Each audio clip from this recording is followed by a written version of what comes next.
안녕하세요. 저는 아주 평범한 생활을 하고 있는 40대 중반의 여성입니다.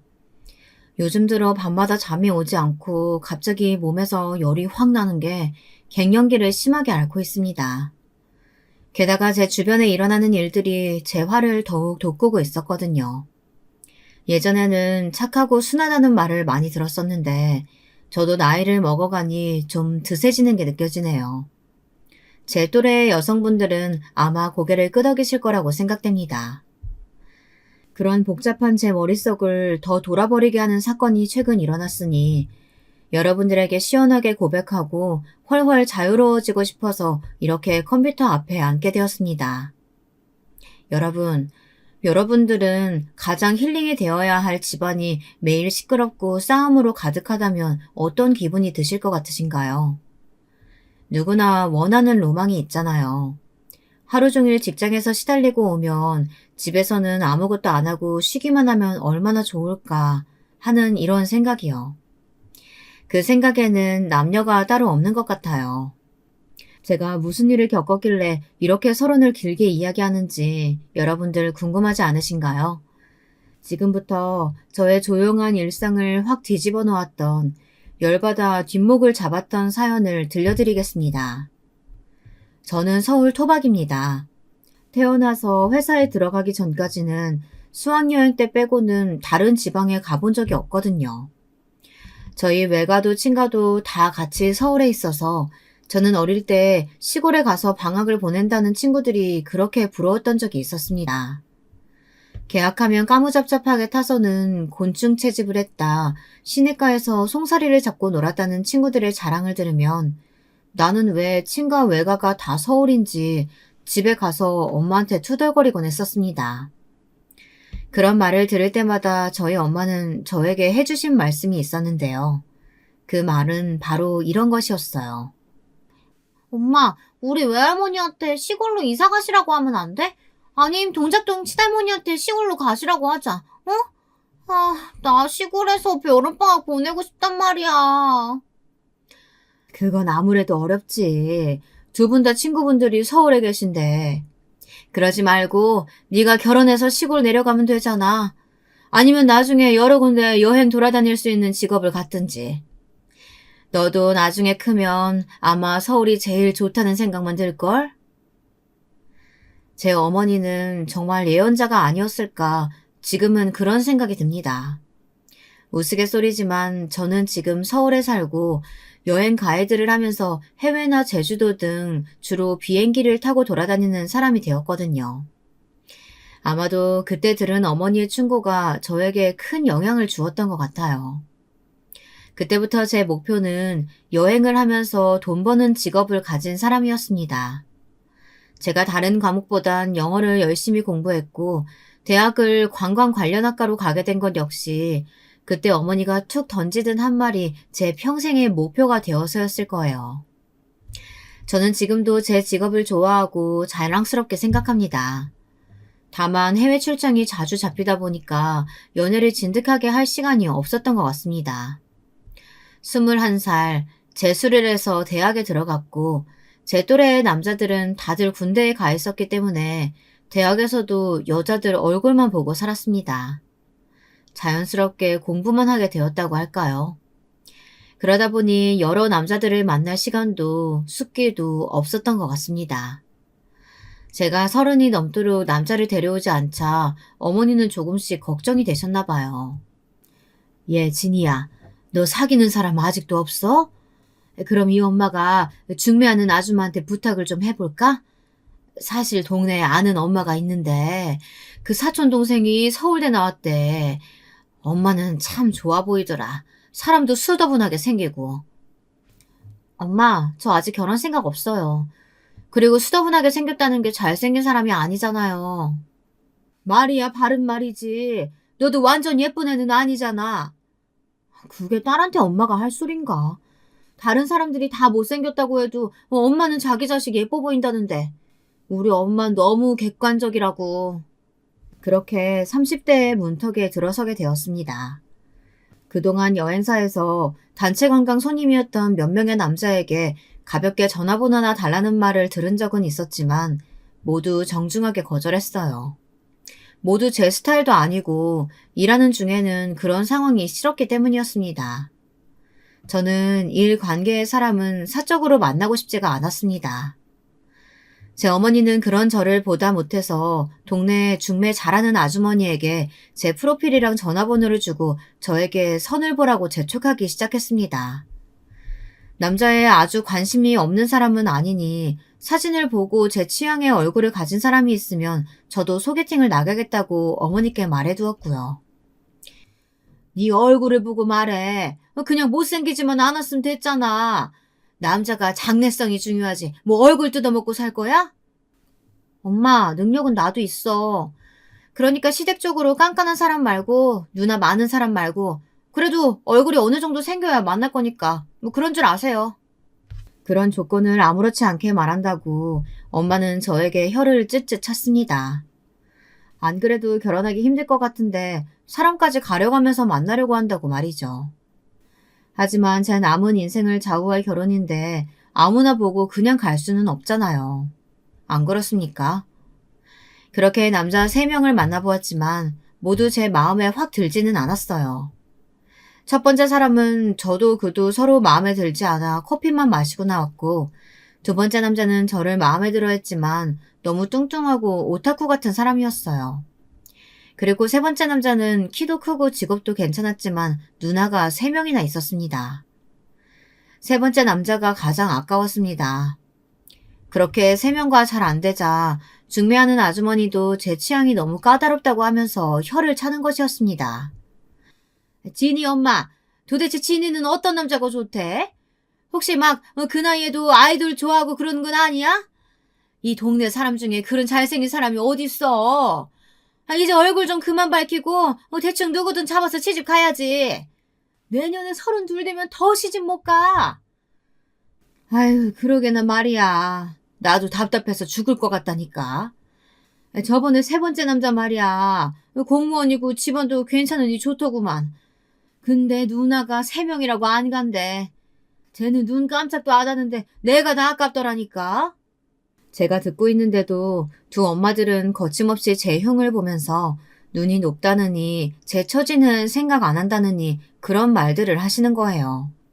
저는 화가 나서 엄마에게 성 그만 보고 제가 알아서 남자 만나면 데려오고 아니면 평생 혼자 지내겠다고 폭탄 선언을 했습니다. 그랬더니 엄마 역시 도저히 중매 아주머니에게 미안해서 더 이상 소개 못 해주겠다고 하더라고요. 그렇게 소개팅이 없었던 일이 되었을 때쯤 저는 제 남편을 만나게 되었습니다.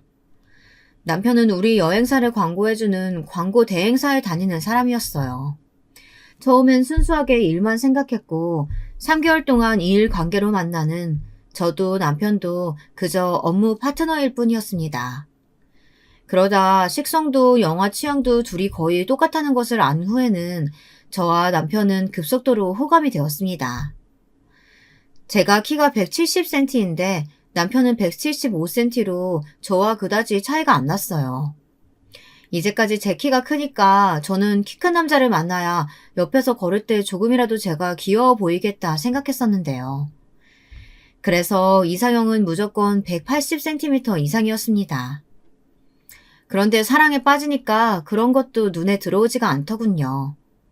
어느 날 저는 일 끝나고 같이 술을 마시면서 은근하게 남편을 떠보았습니다. 저기, 뭐 하나만 물어볼 게 있는데 솔직하게 대답해 줄래요? 뭔데요? 어려운 질문만 아니면 다 대답할 수 있죠. 키 크고 머리 짧은 여자 어떻게 생각해요? 남편은 저를 훑어보면서 눈을 크게 떴습니다. 제가 그 키 크고 머리 짧은 여자라는 건 누가 봐도 알 수 있었거든요. 남편은 입꼬리를 올리면서 웃더니 저에게 오히려 되물었습니다. 그럼 보통 키에 호리호리한 남자 좋아해요? 좋아하면 나도 대답할게요. 네, 좋아하는 것 같은데. 그쪽은 어떻게 생각해요? 나도 지니 씨 좋아요. 우리 사귀어볼래요? 남편의 첫마디에 감격한 저는 고개를 끄덕였습니다. 어떻게 될지 모르니 당분간 엄마에겐 비밀로 하기로 했는데요. 저도 해가 바뀌면 32이고 남편도 35이 되는 형편이라 저희들은 그다지 길게 연애할 시간이 없었습니다. 결국 사귄 지 6개월도 안 돼 우리는 서로의 어머니들에게 인사를 가기로 약속을 했어요. 그동안 남편에게 단점 같은 건 안 보였기 때문에 저는 아주 마음을 푹 놓았는지도 모르겠습니다. 앞으로도 살면서 그 남자의 단점 같은 건 안 보일 거라고 굳게 믿은 모양이에요. 제 어머니는 남편을 무척 마음에 들어 했습니다. 얼굴도 그 옛날 시트콤에 나온 남자 배우처럼 잘생겼고 넉살도 좋은 것이 어른들 비위도 잘 맞추는 능력이 있었거든요. 광고에서 영업직으로 일하는 남편이었으니 어머니 마음에 안 들 수가 없었죠. 진이야, 너 진짜 눈 하나는 높다. 그동안 이 남자 데려오려고 이 엄마 속을 썩인 거면 인정할게. 난 무조건 마음에 들어. 예, 올해 내로 결혼하자. 엄마, 아직 그 사람 어머니한테 나 인사도 안 갔어. 근데 어떡하지? 나도 그 사람 어머니한테 마음 들어야 될 텐데. 괜찮을까? 그럼 너 쌍꺼풀은 있으니까 인사 가기 전에 코 수술할래? 그 코만 좀만 더 높으면 너 완전 미인상이야. 요즘은 또 키 큰 여자도 괜찮잖아. 어머니의 권유에 저도 마음이 혹했습니다만 안타깝게도 시간이 그리 많지가 않았습니다. 지금 당장 수술을 한다고 해도 2주 안으로 붓기가 가라앉지 않을 게 뻔하니까요. 남편은 예비 시어머니에게만 잘 보이면 아버지는 무조건 찬성할 거라고 하면서 자기 집에서 제일 까다로운 사람은 어머니뿐이라고 했습니다. 그러면서 남편은 덧붙였어요.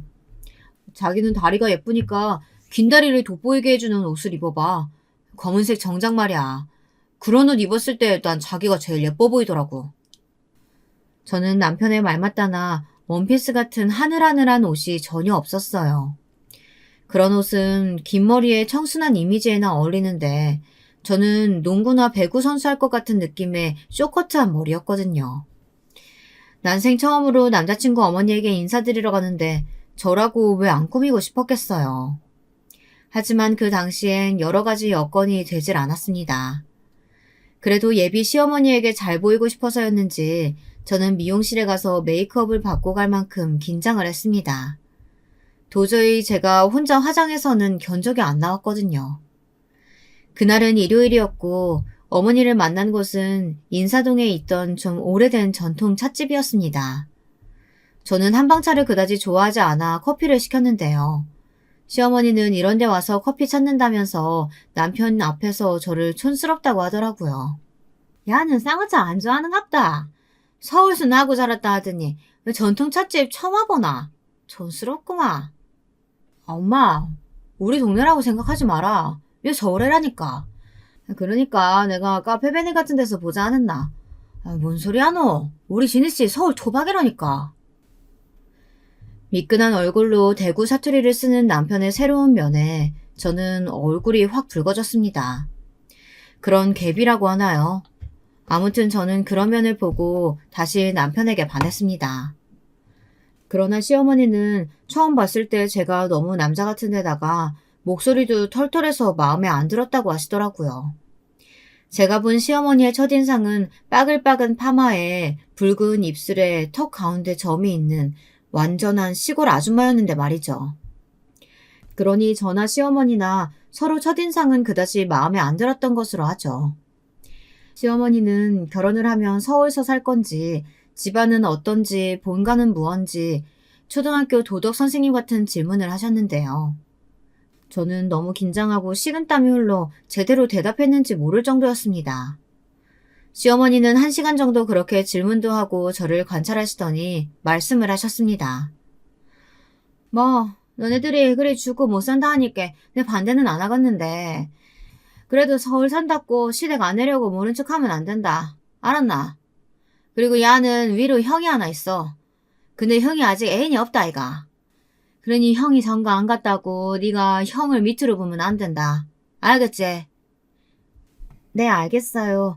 어머님 감사합니다. 저희 집에서는 올해 내로 결혼했으면 좋겠다고 하시더라고요. 어머니 아버지가 제가 32이라서 곧 33 된다고 빨리 하라고 하셔서요. 그렇겠지. 왜 안 그렇겠나. 우리 애도 35 아이가. 그러니까 장가 안 간 형 있어도 여권 시키는 거라니까. 그런 줄 알아라. 이렇게 남편과 저의 결혼은 우여곡절 끝에 이루어졌습니다. 다행히 저나 남편이나 서울 중구에 직장이 있어 집은 그 근처로 잡았습니다. 버스로 10분 출퇴근 거리에 있는 방 2개짜리 빌라에서 처음으로 신혼살림을 차렸는데요. 남편은 집 보증금은 자기가 한다면서 꽉 믿으라고 큰 소리를 탕탕 쳤습니다. 하지만 결국은 예산보다 모자라서 3분의 1은 제가 됐고요.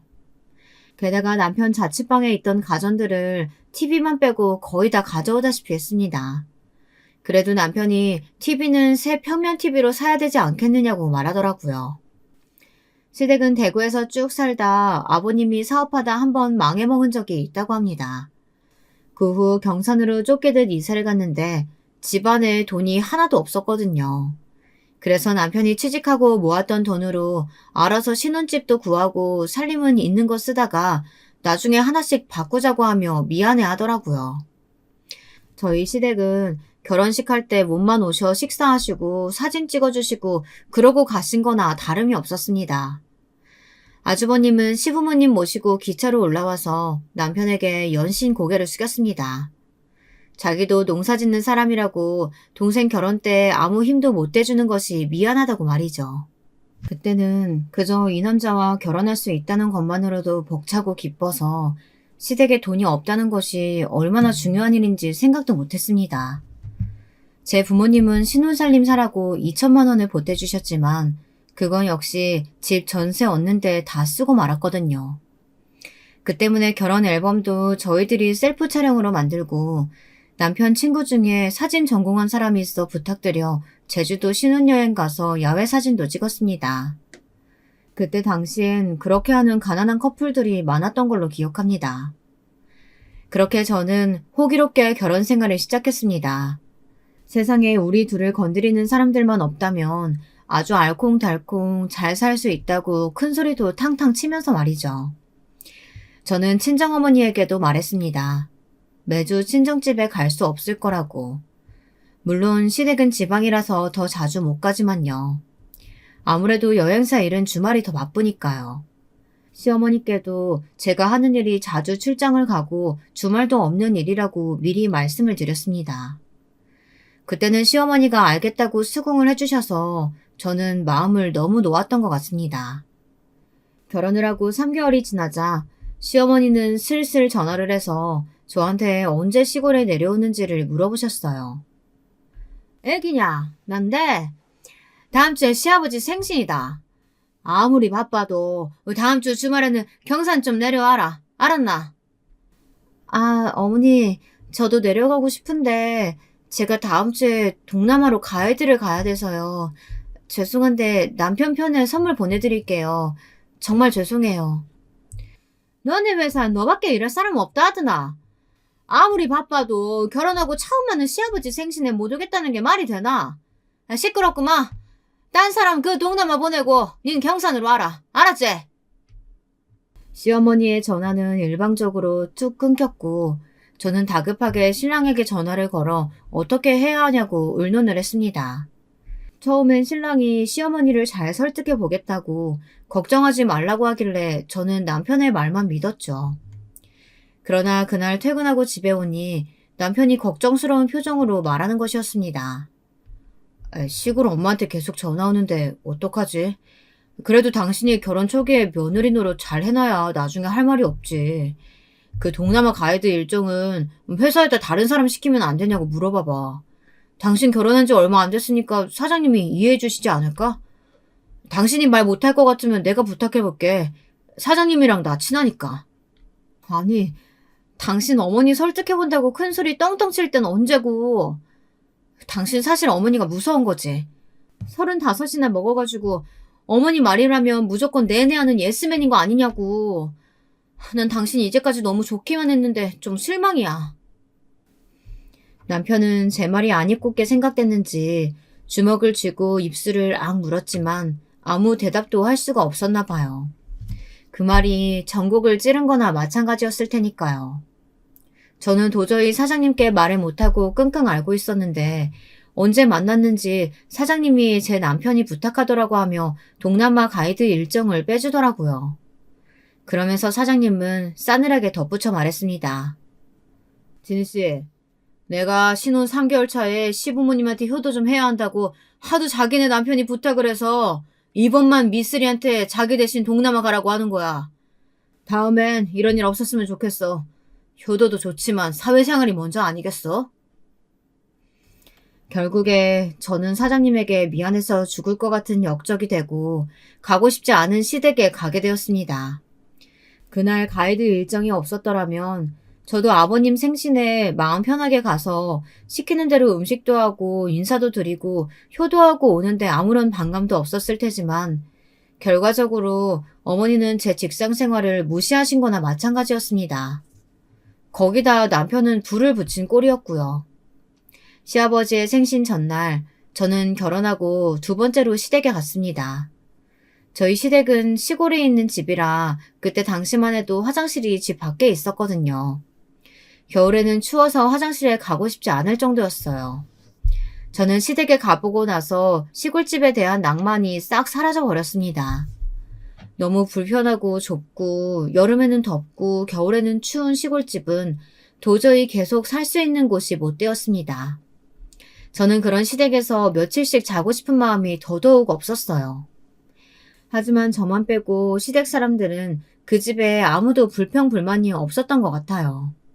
남편은 하루 더 자고 가면 안 되겠냐, 내일이 월요일이 아니면 정말 계속 있고 싶다 말하면서 옆에서 보는 저를 불안하게 만들었습니다.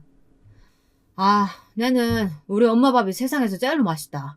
세상 어디 음식 먹어봐도 우리 엄마 반찬만 못하다 아이가. 아이고, 그랬나. 하모, 이 엄마가 손맛이 좀 있긴 하지. 안 그랬나? 애기 니도 맛있나? 아, 네, 맛있어요. 어머니 음식 솜씨 좋으시네요. 맛이 없지는 않았지만 눈에 확 띄게 맛있는 솜씨도 아니었습니다. 저는 서울 사람이라서 막 짜고 매운 입맛이 아니어서 그런지 시댁에서 밥을 먹고 오면 꼭 배탈이 났거든요. 게다가 시어머니는 먹던 것을 그대로 넣어 냉장고에 보관하시고 덜어서 먹는다는 개념이 없는 것 같았어요. 그저 그릇째로 어떨 때는 랩을 씌우는 것조차 잊어버리기도 하셔서 냉장고에서 말라붙은 반찬 찌꺼기 같은 것들이 많았습니다. 그걸 볼 때마다 저는 저절로 얼굴이 찌푸려지는 게 냉장고 정리를 해드리고 싶었지만 시댁 살림을 맘대로 건드리면 안 될 것 같아 꾹 참았습니다. 그리고 시어머니는 음식을 버리면 벌 받는다고 하시면서 뭐든 만들어 놓으면 끝까지 드셨어요.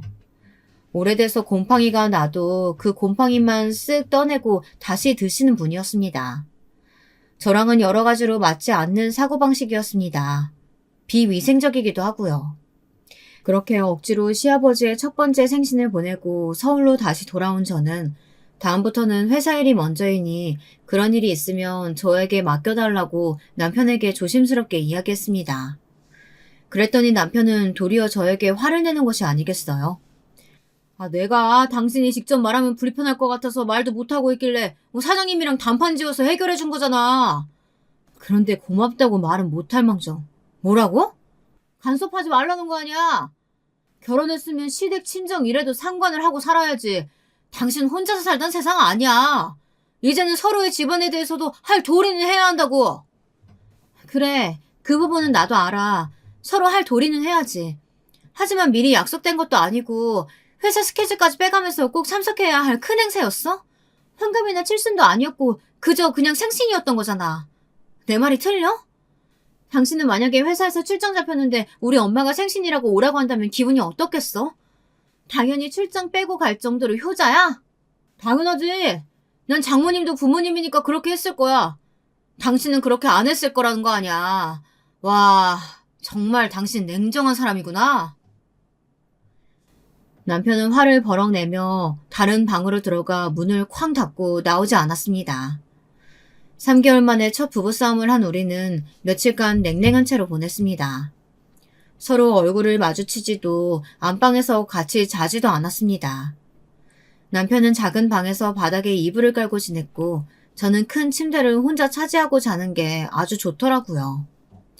그렇게 일주일이 지나자 남편이 퇴근하고 오랜만에 외식이나 하자고 문자를 보냈습니다. 싸운 지 일주일이나 됐는데 이제는 화해해야 될 것 같아서 오늘 퇴근하고 밖에서 저녁 먹고 들어가자. 끝나고 당신네 회사 앞에서 기다릴게. 남편의 문자를 받고 저는 속이 좁지만 이겼다는 생각이 들더군요. 제가 잘못한 게 없는데 화를 먼저 낸 건 남편이고 저는 혼자 자는 것도 나쁘지 않았거든요.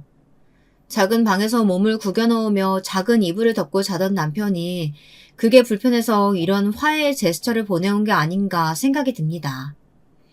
그날 강남의 패밀리 레스토랑에서 밥을 사준 남편은 이제 그만 안방으로 들어오고 싶다는 뜻을 내비쳤습니다. 제가 못 들어오게 막는 것도 아닌데 왜 그러는지 저는 이해가 안 됐지만 선선히 웃는 얼굴로 말했습니다. 그래, 당신이 나한테 소리 지른 것만 사과하면 그렇게 해. 내가 잘못한 건 없으니까. 그리고 내가 나가라고 등 떠민 것도 아니고 당신이 제 발로 나가서 작은 방에서 지냈잖아. 끝까지 자기 잘못은 하나도 없네. 소리 질렀던 건 미안해. 하지만 당신도 그런 냉정한 소리 한 건 사과해야 될 거 아니야. 저는 아무 말도 하지 않았습니다. 제가 잘못했다고 생각하지 않았으니까요. 남편은 저보고 독하다고 인정할 줄을 모른다고 뭐라고 하더니 먹던 것도 멈추고 먼저 계산을 하고 밖으로 나가버리더군요. 음식도 더 남았고 저는 아직 배가 고팠지만 어쩔 수 없이 급하게 남편을 따라 밖으로 나갔습니다. 그러나 남편은 그새 주차장에서 차를 빼더니 제가 기다리라고 소리를 지르는 것도 들은 척 안 하고 그대로 먼저 집으로 가버렸습니다. 저는 너무 약이 올라서 부들부들 떨면서 남편에게 전화를 했어요. 당신 빨리 이리로 다시 안 와? 나 안 데리러 오면 진짜 화낼 거야. 그렇게 혼자 잘났으면 택시 타고 집에 오면 되겠네. 내가 당신 택시기사야? 오라면 오고 가라면 가게? 알아서 와. 이 집안 사람들은 자기 할 말만 하고 전화를 끊어버리는 것이 다반사였습니다. 그날을 기점으로 저는 남편에게 아무런 기대도 사랑하는 감정도 없어져 버리고 말았습니다. 그냥 허울뿐인 껍데기만 부부로 살아왔던 것 같아요. 물론 그동안 좋았던 기억이 하나도 없었다고는 말은 못하겠지만 그걸 붙들면서 평생을 살고 싶지는 않았습니다. 언젠가 무슨 꼬투리가 하나라도 걸리면 이 사람과 이혼을 하고 자유를 찾고 싶다는 열망이 마음속에 점점 자리를 잡았습니다. 그러다가 결혼 1년 반 만에 첫 아이를 임신하게 되었습니다. 애를 낳기 2달 전까지 저는 여행사에서 계속 일을 하였고 여행 중기부터는 해외 출장을 가지 않도록 사장님이 스케줄을 조정해 주었습니다. 그러다 보니 저는 집에 오면 그대로 누워서 아무것도 못할 만큼 힘들고 몸도 퉁퉁 부었습니다. 남편은 처음엔 쓰레기 버리거나 설거지 등등을 도와주었지만 야근이 잦아지게 되자 저희 집은 점점 쓰레기 더미가 쌓여갔습니다. 저는 불안한 마음에 친정엄마에게 도와달라고 전화를 하게 되었습니다. 엄마, 남편이 집안일 못할 정도로 늦게 들어와. 나 몸이 너무 무거워서 그런데 우리 집에 와서 일 좀 도와줄 수 있어요? 그래, 알았다. 내일 아침 일찍 갈게. 진작에 얘기를 하지. 너 혹시 어디 아픈 거 아니니? 산부인과라도 한번 가보자. 내일은 월차라도 내. 친정엄마의 걱정 가득한 목소리에 전화를 끊고 나자 저는 눈에 눈물이 차올랐습니다. 이런 때에 집에 없는 남편에게 서운한 마음, 그리고 친정엄마에게 미안함에 서러운 마음이 파도처럼 밀려왔습니다. 저는 엉엉 소리내어 울다 목이 막혀 꺽꺽대고 결국은 화장실에 가서 울다 토하기까지 했습니다.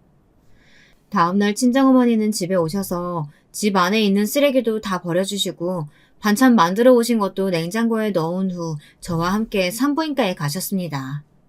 산부인과에서는 경미한 임신 우울증과 함께 혈압이 조금 높으니 임신 중독증이 되지 않도록 적당한 운동을 하라고 했습니다. 산후 휴가를 받기 전에 밀린 일들을 다 하려고 하다 보니 매일 외식만 하고 운동도 8개월이 되도록 한 번도 안 했으니 어쩌면 당연한 결과였습니다. 내가 너 애기 낳을 때까지 너희 집에서 살림 좀 해줄까? 네 아빠한테 허락만 받으면 그럴 수 있을 것 같은데. 너도 네 남편한테 한번 얘기해봐. 정말? 엄마가 그래주면 난 참 좋은데 아버지가 괜찮을까? 2달간 아버지 혼자 밥해서 드실 수 있을라나? 친정엄마는 아버지에게 이야기해보고 다시 오시겠다고 하면서 친정으로 돌아가셨습니다. 하지만 친정아버지는 출가했으면 죽이 되든 밥이 되든 너희들이 알아서 하라면서 엄마를 저희 집에 보내주지 않으려고 하셨습니다. 저는 아버지가 좀 원망스러웠지만 어쨌든 아버지도 어머니가 필요하신 것 같으니 어쩔 수 없다고 생각했죠. 집안에는 도움이 하나도 안 되고 있는 남편이 있어서 문제였죠. 그렇게 일주일간 밤 10시 넘어 퇴근을 하다가 저는 임신 중독증으로 쓰러져 입원을 하게 되었습니다.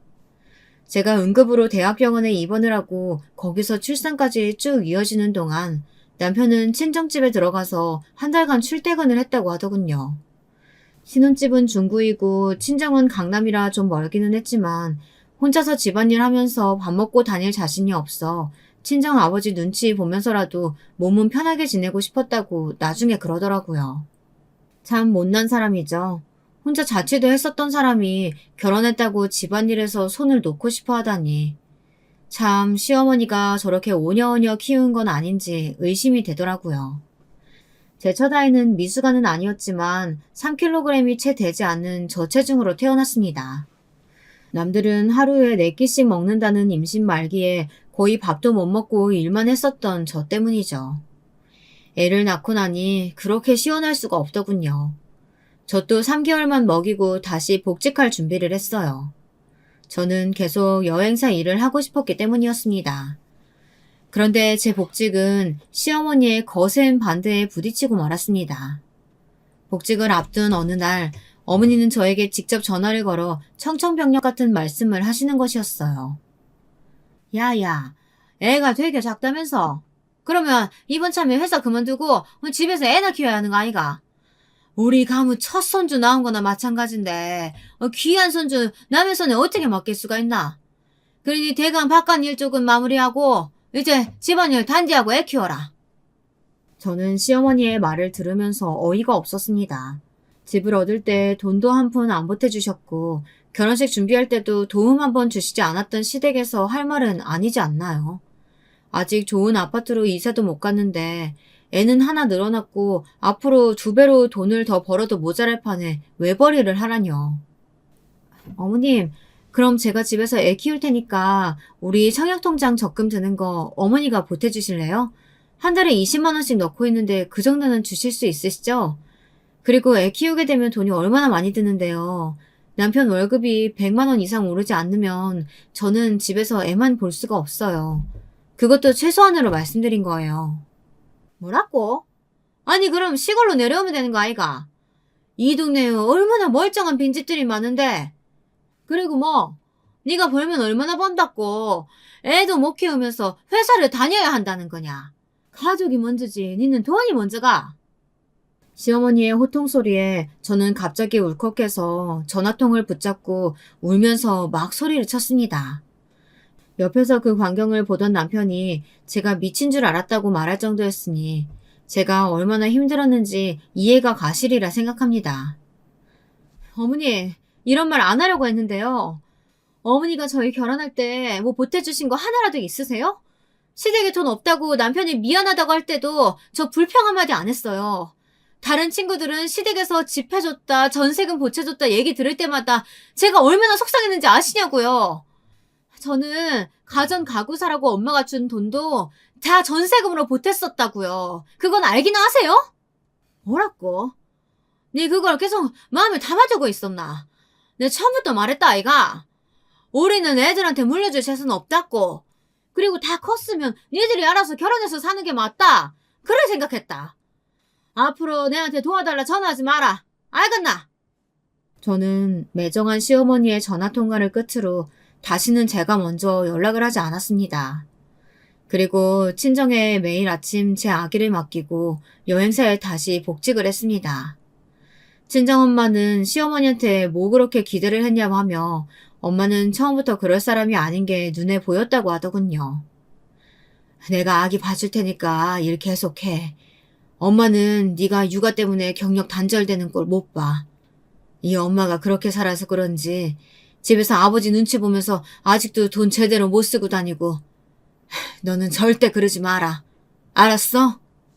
극구 안 받으시겠다고 하셨지만 저는 친정어머니에게 고맙고 미안해서 저희 애를 봐주시는 동안 한 달에 50만 원씩 드렸습니다. 엄마가 저 대신 허리가 휘도록 육아를 하는데 그 정도는 드려야 한다고 생각했어요. 남편도 크게 이의가 없었습니다. 자기 본가에서는 아무도 도움을 안 주니까 남편이 사실 할 말도 없었겠죠. 이렇게 든든한 친정 어머니 덕에 저는 아들을 둘을 낳고도 계속 여행사에서 안 잘리고 일을 해서 실장 직위까지 올라갔습니다.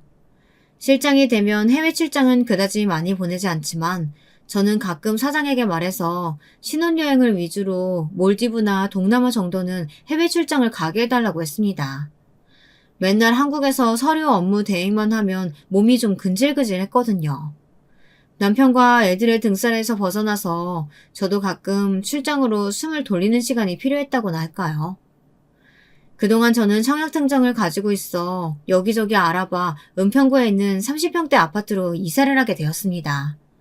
그동안 안 먹고 안 입고 절약하면서 넣었던 적금도 깨고 집 담보대출도 받으면서 처음에는 새로 분양받은 집을 남편과 공동 명의로 하기로 했습니다. 사실 집값을 치르면서 남편이 보탠 돈은 1억도 채 되지 않았지만 자기도 3분의 1 정도는 했다고 하면서 공동 명의를 하자고 떼를 쓰듯 말하더라고요. 저는 일단 아무런 생각 없이 그 의견에 찬성을 했습니다.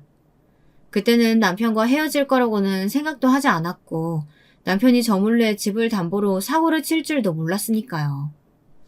그러나 제가 남편을 공동 명의에서 빼고 제 집을 온전히 제 소유로 해야만 했던 기막힌 사건이 일어나고 말았는데요. 세상에, 남편이 저 몰래 코인에 투자를 했는데 그때 집을 담보로 돈을 빌려 투자를 했다는 것입니다.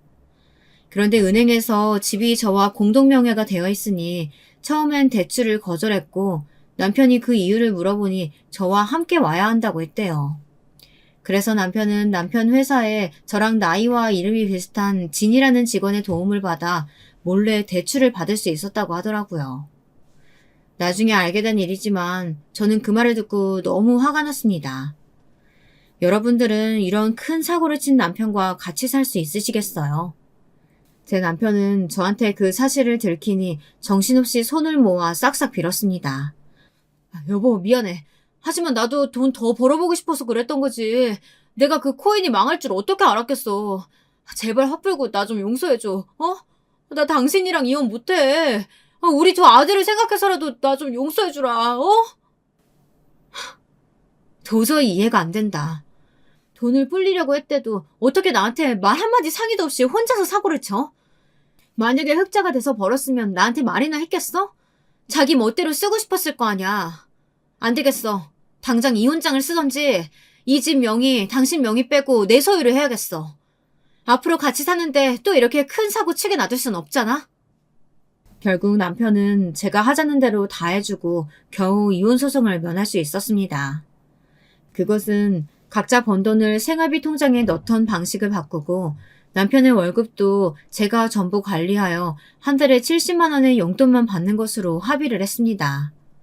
남편이 잘못한 걸 어쩌겠어요.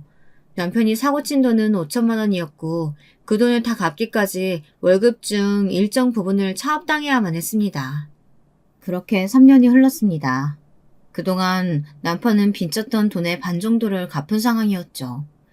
애들도 10살, 8살이 되어 육아에서도 어느 정도 자유로워지고 겉으로는 평온해 보이는 나날이었습니다. 하지만 제가 놀라고 당황해야 할 마지막 사건이 남아있었습니다. 지금도 생각하면 치가 떨리는 일이었어요. 그날은 제가 오랜만에 필리핀으로 해외 출장을 마치고 집으로 돌아온 날이었습니다. 오후 8시 비행기로 한국에 들어와서 공항 택시를 타고 지친 몸으로 집에 돌아온 저는 뜻밖의 인물이 제 집안에 들어있는 것을 보고 경악했습니다. 그녀는 안방을 떡하니 차지하고 제 남편과 함께 술을 마시며 웃고 있다가 저를 보더니 말했습니다. 혜미, 너 왔나? 내 진작 말하려고 했는데 너 출장 가기 전에 나 이혼하고 집 나왔다. 그래서 갈 데 없어 이리로 왔다 아이가. 내 여기서 좀 살랐고, 왔으니까 안방 나한테 주고, 니는 애들 방 가서 자라. 네, 여러분들이 짐작하시는 대로 그 불청객은 바로 저희 시어머니였습니다. 며칠 계시다 갈 것도 아니고 아예 눌러 산다고 하는 말을 듣고 나니 저는 어지러워서 잠깐 비틀거릴 수밖에 없었습니다. 안 그래도 피곤해 죽겠는데 이런 어이없는 말을 들으니 정신이 하나도 없더군요. 저는 시어머니 옆에서 웃고 있는 남편에게 손짓을 해서 방 밖으로 불러내 도대체 어떻게 된 일이냐고 따졌습니다. 아니, 어머니가 이혼하셨다고 해서 우리 집으로 오라고 하면 어떡해. 그리고 어머니 이혼한 거 맞긴 맞아? 그럼 어머니 말 안 믿어? 자식 새끼가 돼서 이혼하시고 갈 데 없다는 어머니를 어떻게 해? 쫓아내? 당연히 오시라고 해야지. 나랑 애들 불편할 건 생각도 못해? 당신이야 시어머니가 불쌍하겠지. 하지만 나는 이런 일이 전혀 놀랍지 않아. 어머니 성격에 아버지한테 매일 얼마나 닥달하고 괴롭히고 했겠어. 그러니까 어머니가 이혼당하신 거 아니야. 당신은 시어머니랑 성격 꼭 닮아서 서로를 몰라. 뭐라고? 이게 말이면 단줄하나. 어디 시어머니 앞에서 미친년처럼 소리를 질러. 남편은 제가 소리를 바락 지르며 대들자 참지 못하고 제 뺨을 때렸습니다. 눈앞에서 불이 번쩍하더군요. 부부가 싸우는 소리에 저희 애들 둘 다 달려나와 큰애는 아버지 다리를 붙잡고 둘째는 제 다리를 잡으면서 소리를 지르기 시작했습니다. 애들이 둘 다 제 편을 들자 남편은 더 화가 나서 애들을 흔들어 다리에서 떨어뜨리고는 저를 돌려세워 아예 멱살을 잡았습니다. 애들이 주저앉아 엉엉 울기 시작하자 시어머니는 그제야 안방에서 나와 저한테 소리를 지르더라고요. 니는 이 노인네 불쌍하지도 않나? 내 밤중에 어디 가라고 입 집안에서 날리고 어디서 못 배워먹은 티를 내갖고 이 집은 우리 아들 거다. 그러니까 나가려면 네가 나가라. 애들도 시끄러워 꼴도 보기 싫다. 다 데리고 나가라. 이 집이 왜 당신 아들 거야? 이 집 명의 내 거니까 나가려면 당신들 모자가 나가. 당신 아들이 나 몰래 코인 투자해서 우리 집 말아먹을 뻔했던 건 알아? 저 인간이 말 안 했어? 그리고 이 집 처음부터 저 인간 혼자 명의도 아니었어. 공동 명의였다가 저 인간이 빚을 5천만 원이나 져서 뺏긴 거지. 이제는 이혼밖에 답 없어. 뭐라고? 그게 정말이야? 아들, 네가 대답해봐라. 시어머니는 눈이 휘둥그레져서 제 남편에게 삿대질을 하며 화를 냈습니다. 당연히 남편은 입이 있어도 말을 못했고요. 시어머니는 제자리에 풀썩 주저앉아 울기 시작했습니다. 아이고, 남편 잃고 아들밖에 비빌 데 없어 왔더니 아들 새끼도 병신이었네. 어째 내 일이 발전을 기구하노? 다 알았으면 당신, 이제 내 시어머니도 아니니까 당장 당신 아들 데리고 이 집에서 나가. 둘 다 꼴도 보기 싫어. 제가 왜 아무 잘못도 없이 안방을 뺏기고 시어머니를 모시고 살아야 되나요? 시어머니도 남편도 저를 기만하고 몰래 사고치고 다닌 것을 생각하면 진작 헤어졌어야 하는데 지금이라도 헤어질 결심을 하고 나니 속이 다 시원하더라고요. 저는 그 다음날부터 남편과 이혼을 하기 위해 변호사와 상담을 시작했습니다. 시어머니는 당장 갈 데가 없으니 아예 얼굴에 철판을 깔고 제 집에서 먹고 자는 대신 집안일을 조금씩 하셨습니다. 아마도 이렇게 지내다 보면 제가 두 사람을 용서해 줄 거라고 안일하게 생각했겠죠. 그러나 저는 그럴 생각이 없었습니다. 저는 매일 출근하기 전에 시어머니에게 오늘은 집에서 나가시라고 말했습니다. 그리고 퇴근하면 아무 말도 없이 애들을 데리고 안방에 들어가 잠을 잤습니다. 시어머니는 안방을 차지하고 싶었겠지만 2층 침대와 책상만으로도 좁아터진 애들 방에서 잘 수밖에 없었고요. 남편은 옷으로 가득한 방에서 자든지 거실 소파에 몸을 꾸기고 잠을 잤습니다. 그 두 사람은 돈도 없으니 어디 갈 데도 없었을 겁니다. 그런 불편한 동거가 한 달이 지났습니다. 저는 두 사람을 어떻게 제 인생에서 떼어낼까 생각하다가 결국 집을 팔면 된다는 결론에 도달했어요. 그래서 금매로 집을 내놓고 아이들과 함께 지낼 애들 학교 근처에 작은 아파트 전세를 구했어요. 하루 월차를 내고 저는 최소한의 짐을 싸고 집안에 있던 가구들을 몽땅 리사이클 시티에 내놓았습니다. 그리고 저는 애들과 함께 전셋집으로 이사를 왔습니다. 그날 저녁 퇴근한 남편이 화가 잔뜩 난 목소리로 제게 전화를 했더군요. 이게 어떻게 된 거야? 왜 집에 가구가 다 나간 건데? 당신 정말 나랑 이혼이라도 할 참인 거야? 그렇게 미안하다고 했어도 용서해주지 않을 거야? 당신 정말 못된 인간이다. 내 인내심은 이미 다 바닥났어. 그러니까 그 집 팔리기 전에 얼른 너네 엄마랑 이사가. 안 그러면 길바닥에서 노숙해야 될걸? 집까지 내놓았다는 소리를 들은 남편은 이제 더 이상 저에게 매달려봤자 소용이 없다는 것을 절실히 느꼈는지 욕을 한 바가지 하면서 억지로 짐을 싸 시어머니와 함께 호텔로 갔다고 합니다. 그 아파트는 좋은 역세권에 있는 인기 매물이어서 금방 팔렸고요. 저는 집 한 돈을 그 두 사람에게 절대 내놓지 않을 생각이었지만 남편은 그걸 어떻게 알았는지 집 살 때 자기가 보탰던 돈을 돌려달라고 소송을 건 상황이에요. 하지만 저는 그동안 제가 받은 정신적 피해를 들면서 그 돈을 주지 않을 생각입니다. 저는 몇 달 전 남편과의 이혼 소송에서 승소했습니다. 그리고 애들의 양육권을 가져오고 남편에게는 양육비를 한 달에 150만 원 받는 것으로 마무리를 했습니다. 법원에서는 남편이 저 몰래 문서를 위조해 대출을 받은 상황이나 저 몰래 코인으로 가정에 경제적인 손해를 끼친 점, 그리고 집이 팔리기 전에 다시 공동 명의로 돌려놓으려고 시도했던 점 등을 들어서 저에게 승소 판결을 내렸습니다. 이로써 제 길었던 남편과의 이혼이 끝났습니다. 저도 아이들도 그날은 케이크를 사서 조그마한 파티를 했어요.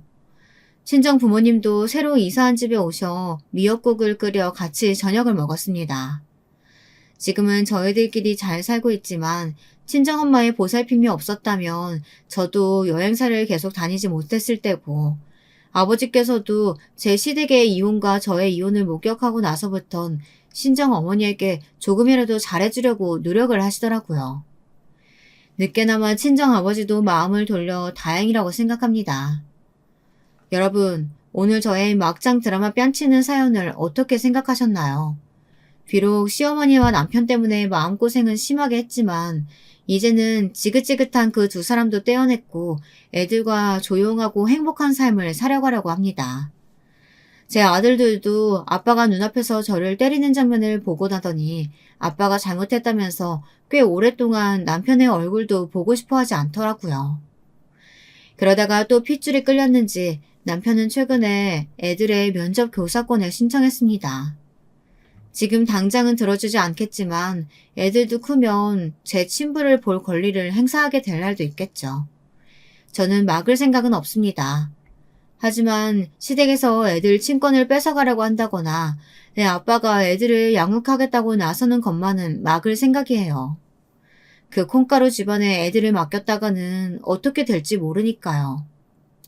저는 이번 일을 겪고 나서 사람 보는 눈을 조금 키웠다고 생각합니다. 가족이란 직장이나 사회생활에서 잠시 스쳐가는 인연이 아니니 천천히 시간을 들여 지켜보고 충분히 검증을 거쳐서 결정해야 한다는 교훈을 남기게 되었습니다. 당분간 새로운 사람은 생각도 하지 않을 것 같아요. 애들이 다 성숙해서 엄마를 이해할 날이 오면 모르겠지만 지금 재혼을 한다면 애들이 적지 않은 상처를 받을 것 같아서요. 제게는 사랑하는 아들들만 있다면 행복하니까요. 제 긴 사연 들어주셔서 감사합니다. 여러분들 모두 행복하세요. 안녕하세요. 저는 서울에 사는 50대 중반 여자입니다. 저는 예쁜 딸아이를 하나 두고 있는데요. 딸아이를 키우면서 참 힘든 일이 많았습니다. 그런데 얼마 전에 저의 30년 묵은 응어리를 제 딸내미가 속 시원하게 풀어주어서 얼마나 통쾌했는지 몰라요. 아무래도 제가 딸 자식 하나는 똑 부러지게 잘 키운 것 같아요. 요즘 그 일 때문에 매일 배꼽 잡고 웃다 보니 딸내미가 저지른 그 무모하면서도 통쾌한 짓을 자랑 한번 해보고 싶어서 사연을 보내봅니다. 제 이야기를 들으면서 같이 속 시원해 하셨으면 좋겠어요. 먼저 30여 년 전으로 거슬러 올라가겠습니다. 저는 20대 초반의 나이에 서울에서 일을 다니다가 남편을 만나게 되었는데요. 남편은 본가가 지방이었지만 혼자 서울살이 해보겠다고 올라와서 살고 있는 중이었습니다. 남편은 조금 가부장적인 면이 있긴 했지만 그 시절 남자들이 대부분 그랬기 때문에 별로 이상한 구석은 느끼지 못했어요. 저는 저에게 적극적으로 대시하는 남편에게 푹 빠져버렸습니다. 그런데 시부모님이 저를 안 좋아하셨기 때문에 결혼을 허락받기까지는 굉장히 힘들었어요. 시부모님은 지방에서 큰 고깃집을 운영하고 계셔서 집안이 좀 부유한 편이었는데 저는 친정부모님이 두 분 다 안 계셨고 모은 돈도 없었기 때문에 마음에 안 드셨던 거죠. 남편은 처음에 결혼을 반대하시는 시부모님 등살에 휘둘리는 듯 하더니 얼마 못 가 다시 고집을 피우는 바람에 결국 결혼을 허락받게 되었습니다. 다만 조건이 있었죠. 저랑 남편 모두 다 서울에서 다니던 직장을 그만두고 시부모님이 계시는 지방으로 내려와 식당 일을 도우라는 조건이었어요. 저는 그 지역에 연고도 하나 없었지만 남편 하나 믿고 내려가게 되었습니다. 그리고 결혼 후 얼마 지나지 않아 저는 임신을 하게 되었습니다. 임신한 몸인데도 불구하고 시어머니의 시집살이는 정말 상상도 못할 수준이었습니다. 새벽 일찍 시부모님이 운영하시는 고깃집으로 출근을 해서 재료를 손질하고 식기를 정리하고 반찬을 준비하는 등 해야 할 일이 산더미였습니다. 직원들이 있긴 했지만 워낙 장사가 잘 되다 보니 일손이 많이 모자라더라고요. 어머님은 저를 마치 하인 부리듯이 부리셨습니다. 입덧이 심해 음식 냄새만 맡아도 헛구역질이 올라오는 상태에서도 갈비탕용 고기를 손질하고 손님 상에 갈비를 구워야 했습니다. 고기 비린내에 손님 앞에서 구토를 할 뻔한 적도 여러 번 있었지만 식당 한켠에 서서 저를 매섭게 노려보고 계신 어머님 때문에 속으로 삼키느라 얼마나 힘들었는지 모르겠습니다. 그리고 불판을 닦는 일은 보통 남자들이 하는데 어머님은 저한테도 시키시더라고요. 쪼그려 앉는 게 힘들어서 잠깐 엉덩이를 들거나 팔이 너무 아파 속도가 조금이라도 느려지면 가차없이 불호령을 내렸습니다. 저는 20대 초반 그 어린 나이에 호랑이 같은 어머님이 너무 무서워서 시키는 대로 할 수밖에 없었어요. 매일매일 식당 영업이 끝나는 그 시간까지 고된 노동이 이어졌습니다. 중간에 잠깐 직원들끼리 다 같이 쉬는 시간이 있었는데 그마저도 어머님이 저를 못 쉬게 하시고 이것저것 심부름을 시켜대는 통에 과로로 쓰러질 뻔한 적도 여러 번 있었죠. 저는 그때마다 이를 악물고 버텼습니다. 언젠가는 어머님께 이 집 며느리로 인정을 받겠다는 각오로요. 물론 밤마다 서러워서 울긴 했습니다만 운다고 달라지는 건 없더군요. 식당 영업이 끝나고 집에 돌아오면 쌓인 집안일을 하느라고 쉴 수가 없었어요. 집안일은 모두 제 차지였기 때문에 쌓인 집안일까지 모두 하고 잠에 들면 겨우 3시간 남짓 자고 다시 식당에 출근해야 했습니다. 남편은 안 도와줬냐고요? 말도 마세요. 남편은 연애할 땐 몰랐는데 알고 보니 곱게 자란 도련님의 마마보이더라고요. 외동아들이라고 워낙 아끼는 탓에 손에 물 한 번 묻혀본 적 없었고 식당에서도 지배인이라면서 카운터에 서서 손님들한테 인사나 하고 계산이나 하는 쉬운 일만 했습니다. 제가 너무 힘들다고 남편한테 하소연도 해보았지만 워낙 마마보이라 지엄마 편만 들더라고요. 그리고 몇 달이 흘러 배가 점점 불러서 숨도 차고 거동이 불편해졌는데도 어머님은 계속해서 저에게 일을 시키셨습니다. 배부른 몸으로 식당에서 음식을 나르고 고기를 굽고 있으면 오히려 손님들이 더 안쓰러워하시곤 했어요. 그러면 어머님은 손님들에게 아유 원래 임신했을 때 움직이고 해야 애가 쑥쑥 잘 나온다니까요. 그리고 얘가 워낙 튼튼하니 걱정 안 해도 돼요. 라고 하시곤 했죠. 그러고선 뒤에 가서 저한테 너만 애 뱄냐면서 유난 떨지 말라고 구박을 하셨어요. 특히 제일 심하게 구박하셨던 건 아들 못 낳으면 쫓겨날 각오하라는 구박이었죠. 남편이 외동아들이다 보니 대를 이어야 한다면서 정말 임신 기간 동안 몇 번을 윽박 지르셨는지 몰라요. 너는 아들 낳기 전까진 우리 집 며느리로 인정받을 생각이랑 하지 말어라. 네가 가진 게 있냐? 뭐가 있냐? 아들도 못 낳는 년은 이 집 개보다도 못한 년이야. 알아들었냐? 저는 그런 말을 들을 때마다 혹시나 뱃속의 아이가 딸일까봐 초조해서 견딜 수가 없었어요. 아들 낳는 게 제 맘대로 되는 것도 아닌데 혹시나 영원히 이 집 며느리로 인정받지 못할까봐 매일 마음을 졸였습니다. 그리고 밤마다 뱃속의 아이에게 울면서 사과했어요. 제가 배를 어루만지면서 속삭이면 뱃속의 아이는 말을 알아듣기라도 한 듯 배를 발로 차거나 꾸물거리곤 했습니다. 그럼 저는 눈물을 닦고 마음을 다시 추스렸습니다. 이런 저의 곁에는 제 편이 한 명도 없었기 때문에 매일 혼자 마음을 굳게 먹고 스스로를 위해야만 했습니다. 남편마저 어머님 편이니 얘기할 사람이 없어서 더 답답하더라고요. 그래서 저는 임신 6개월쯤부터 일기를 쓰기 시작했습니다. 오늘 하루 동안 서러웠던 일, 힘들었던 일들을 일기장에 또박또박 적다 보면 하루 동안 쌓인 한이 제 마음속을 빠져나가 일기장에 차곡차곡 쌓이는 느낌이었습니다.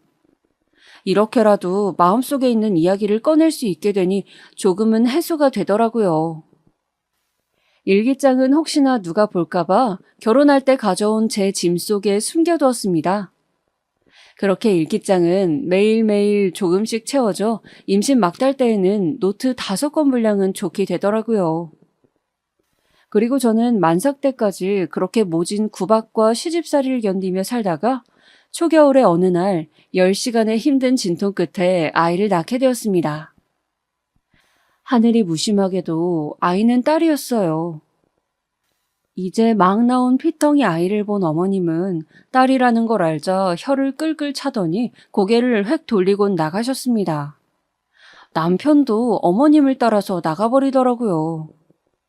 저는 아이에게 미안한 마음에 서럽게 울 수밖에 없었습니다. 그리고 어머님은 항상 저에게 하던 그 말씀이 진심이었는지 기어이 그 말씀을 지키시더라고요. 출산하고 몸조리도 하지 못한 채 골골대며 아이 보랴 집안일 하랴 정신없던 저는 그 추운 날 시댁에서 쫓겨나고야 말았습니다. 어머님은 제가 아이를 낳은 후 저에게 말도 섞지 않고 매일매일 무섭게 노려보기만 하시더니 출산한 지 한 달 정도 지난 어느 날 저에게 다짜고짜 짐을 싸서 집을 나가라고 소리치시더라고요. 이년아, 너 내가 했던 말 기억나지?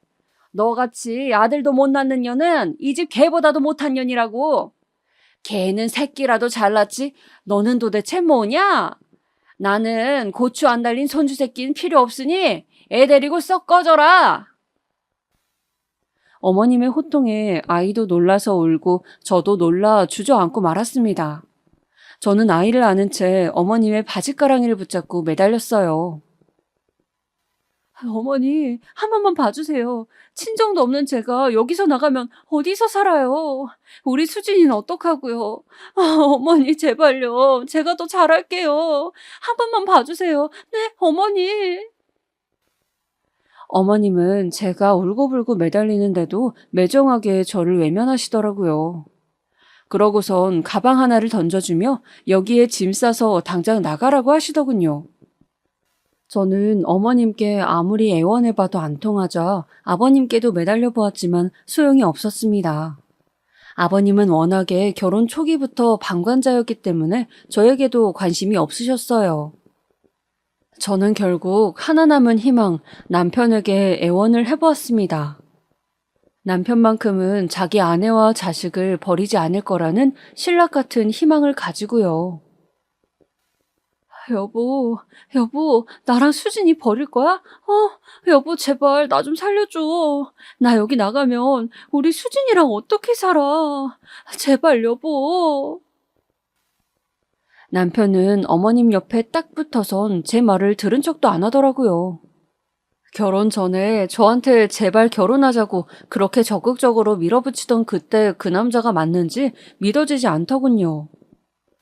결혼 후에 남편이 어머님 편만 들고 어머님 말이라면 껌벅 죽는 줄은 알았지만 이렇게 아무렇지 않게 자기 자식을 버리는 사람일 줄은 몰랐습니다. 결국 저는 남편의 외면을 더 이상 아무 말도 못하고 주저앉아 울 수밖에 없었습니다. 한참을 주저앉아 하늘이 무너져라 서럽게 울던 저를 어머님이 빨리 짐을 싸라며 방으로 끌고 들어가는 통에 어쩔 수 없이 눈물을 닦고 짐을 싸기 시작했습니다. 결혼할 때 가져온 게 없어서 어머님이 주신 가방에 짐이 다 차지도 않더라고요. 제 옷가지와 화장품, 돈도 들어있지 않은 지갑, 그리고 아기 기저귀랑 옷 몇 개가 다였습니다. 그리고 숨겨놓았던 일기장을 꺼내 가방 안에 고이 넣었습니다. 어머님께 하루만 더 있다가 가면 안 되냐고 빌어보았지만 꿈도 꾸지 말라면서 제 등을 떠미시더라고요. 이렇게 급하게 쫓겨날 줄은 생각도 못하고 아기용품도 넉넉하게 사놓지 않았는데 저는 몰라도 이 추위에 겨울옷 한 벌 없이 떨어야 할 아이가 걱정되어 어머님께 마지막으로 한 번 더 애원해 보았습니다. 어머니, 우리 수진이 겨울옷도 없고 기저귀도 이게 다인데 조금만이라도 도와주시면 안 될까요? 이 불쌍한 아기 얼어 죽어요, 어머니. 저는 죽어도 우리 수진이는 안 돼요, 어머니. 제가 울며 하소연을 하자 어머님이 혀를 쯧 차고선 지갑에서 지폐 몇 장을 꺼내서 저한테 던지시더라고요. 이거면 충분할 거라고 더 이상은 못 준다고 하면서요. 저는 허공에 날리는 지폐를 허겁지겁 주워서 주머니에 넣었습니다. 그리고선 저를 내쫓는 어머님한테 허리를 숙여 감사합니다, 감사합니다 라고 인사를 하며 아이와 함께 그 집을 나왔습니다. 제가 나오자 어머님은 인사도 없이 문을 쾅 닫으시더라고요. 저는 앞길이 막막하여 그 자리에 우두커니 서서 한참을 울었습니다. 초겨울의 찬바람이 눈물 젖은 제 얼굴을 마구 핥히고 가더군요. 그리고 저는 한참의 고민 끝에 다시 서울로 올라가기로 결심했습니다. 어머님이 주신 지폐를 헤아려 보니 그때 당시 돈으로 10,000원 정도 되더라고요.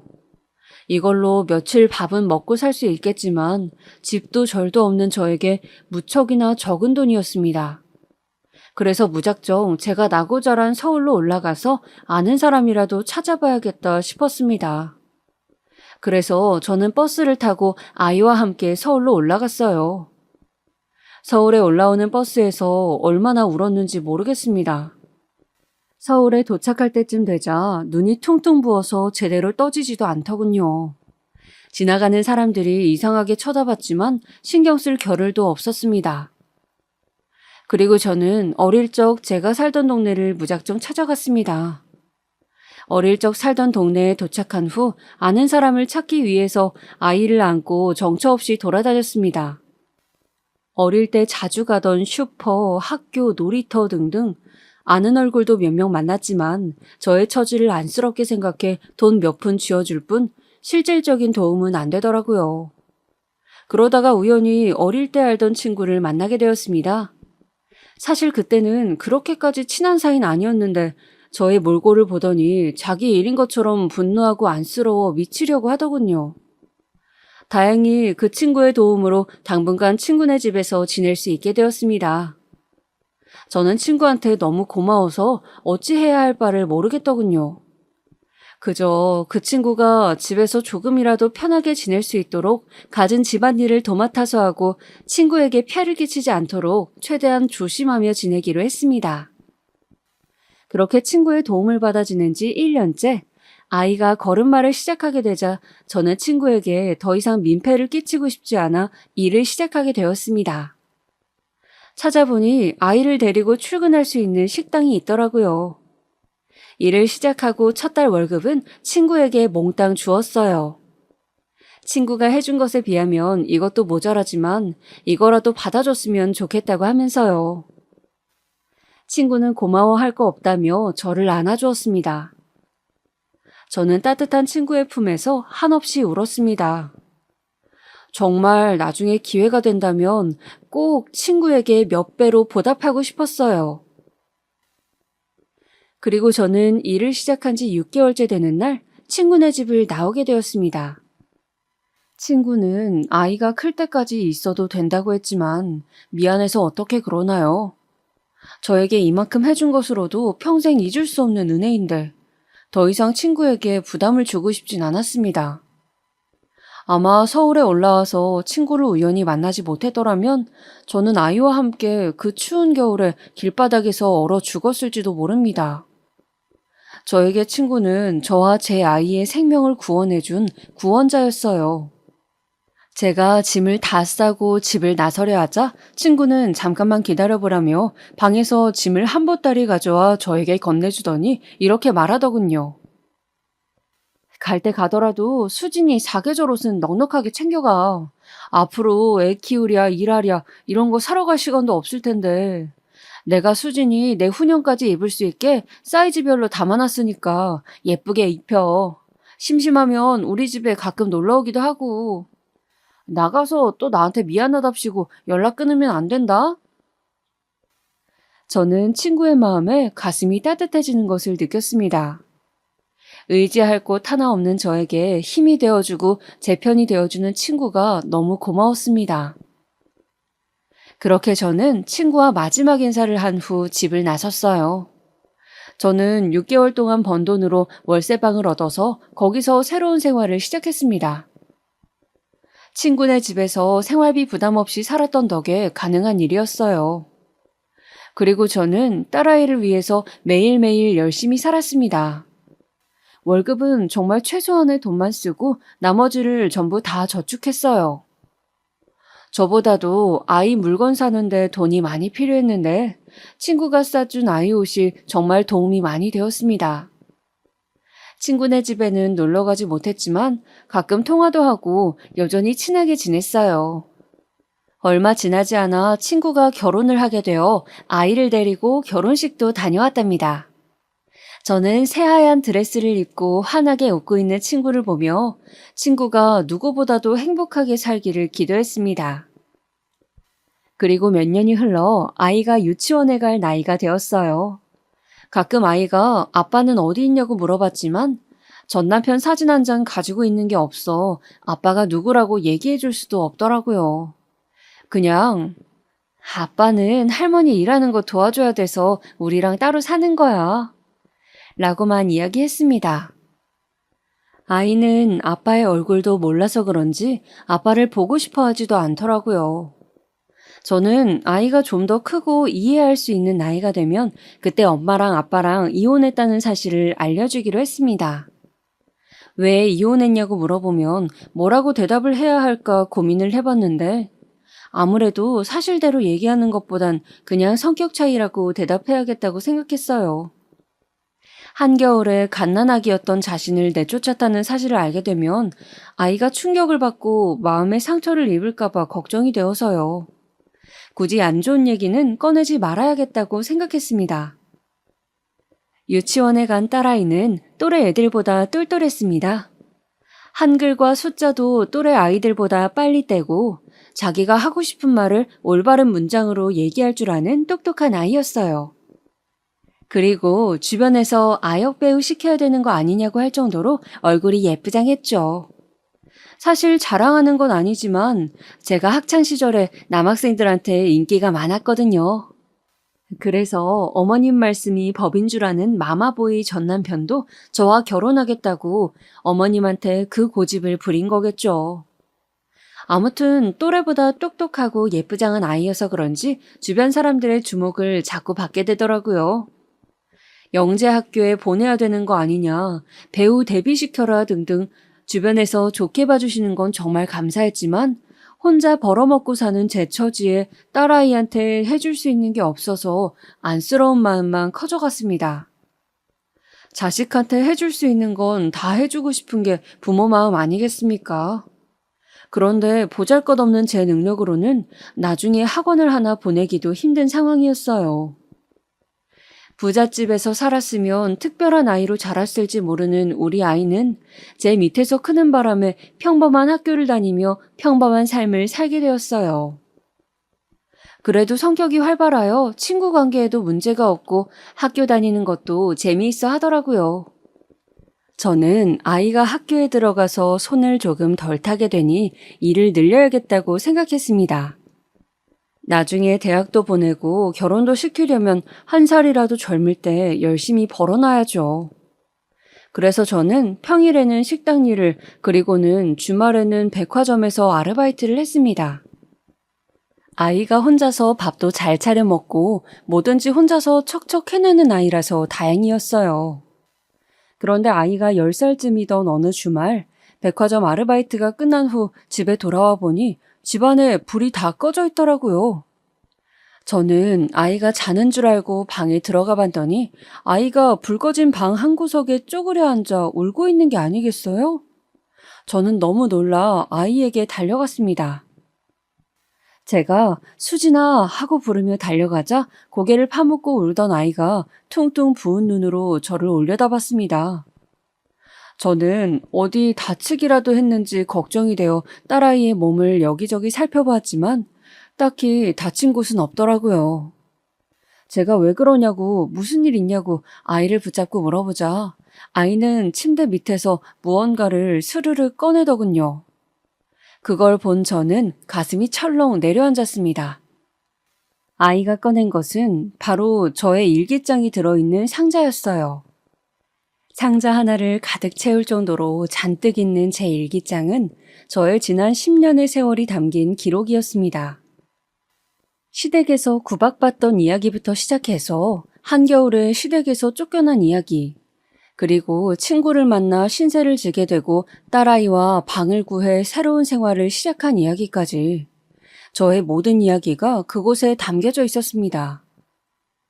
딸아이는 저에게 칭찬받고 싶어서 제가 퇴근하기 전 집을 구석구석 청소하던 중 제 일기장이 들어있는 상자를 발견했다고 해요. 첫 번째 일기장을 펼치자마자 눈에 들어온 할머니의 충격적인 만행 때문에 도저히 일기장을 손에서 뗄 수가 없었다고 합니다. 그동안 자기는 왜 아빠가 없을까 궁금해했던 적이 여러 번 있었는데 이 일기장을 보자 아빠가 없어서 다행이라는 생각이 들었다고 하더라고요. 딸은 울면서 저를 와락 안더니 제 귀에 대고 속삭였습니다.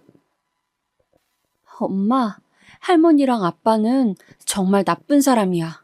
내가 커서 꼭 엄마 복수해줄게. 저는 아이의 말에 깜짝 놀라 너 그런 말은 어디서 배웠느냐고 그런 나쁜 말 하면 안 된다고 다그쳤습니다. 그런데 아이는 눈에 힘을 주고 씩씩대면서 말하더군요. 나쁜 사람한테는 나쁜 말 해도 돼.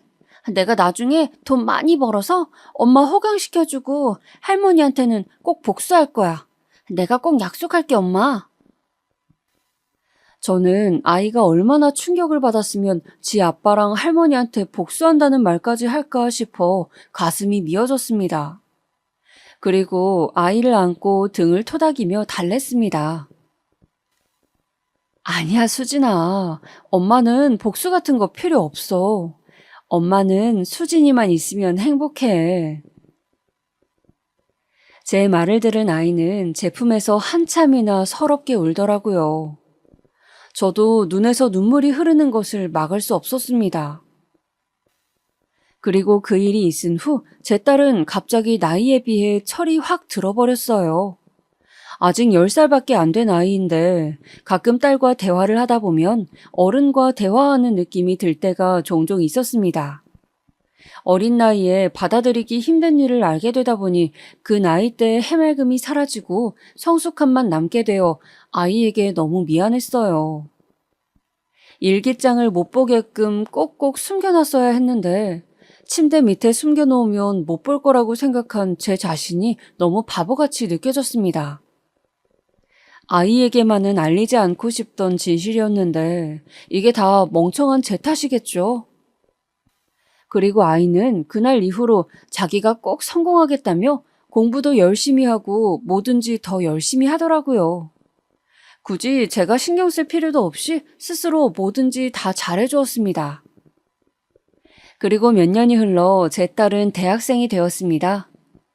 아이는 대학에 진학해서는 공부도 열심히 했지만 외모를 가꾸는 것에도 관심이 많더라고요. 옷 입는 것에도 관심이 많고 외모가 예쁘다 보니 지나가다 모델 제의나 길거리 캐스팅을 받는 일도 많았습니다.